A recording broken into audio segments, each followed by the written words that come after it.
두께가 같은 원을 만드는 재료의 비는 넓이의 비와 같다. 자, 우리 친구들 일상에서 원 모양의 물건이 꽤 많습니다. 그 중에서도 우리가 맛있게 먹는 음식, 뭐 피자도 그렇고요. 그 다음에 전, 아니면 뭐 달걀 후라이, 아니면 뭐 해물파전, 막 이런 것들도 원 모양으로 이제 생겼죠. 그러면요, 이 경우 한번 살펴보세요. 자, 반지름이 2cm인 전을 만들 때랑 반지름이 6cm인 전을 만들 때랑 계란이 얼마나 더 필요하냐를 좀 알아보고 싶어요. 그럼 2cm인 전을 만드는데 이제 달걀이죠, 달걀. 달걀이 20g이 필요하대요.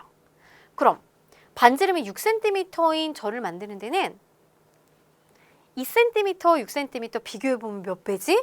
3배입니다, 3배. 그죠? 아, 반지름이 3배 길어졌으니까 당연히 달걀도 3배 더 많이 필요해서 60g일 거야 라고 생각하면 안 된다라는 거예요. 왜냐면 생각해 보세요. 이 반지름은 길이잖아요. 길이가 3배가 됐습니다. 그럼 당연히 넓이가 3배가 되는 건 아니거든요. 우리가 달걀이라는 거는 이 전을 만드는데 바로 이 전 모양, 즉 원의 넓이를 채워야 돼요. 그죠? 그럼 반지름이 3배 된다고 해서 넓이가 3배 되는 게 아니라는 거 알잖아요. 자, 일단 넓이를 구해볼게요. 반지름이 2cm인 원의 넓이는 우리 2 곱하기 2 곱하기 원주율 3, 원주율 3이라고 주어졌습니다. 이 계산을 해가지고 이제 12가 되는 거죠.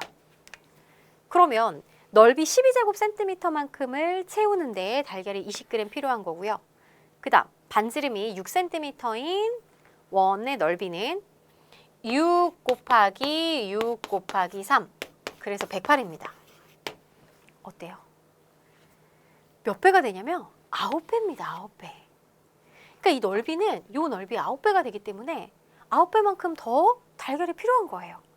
그러니 20g의 9배인 180g이라고 답을 해줘야 되는 겁니다.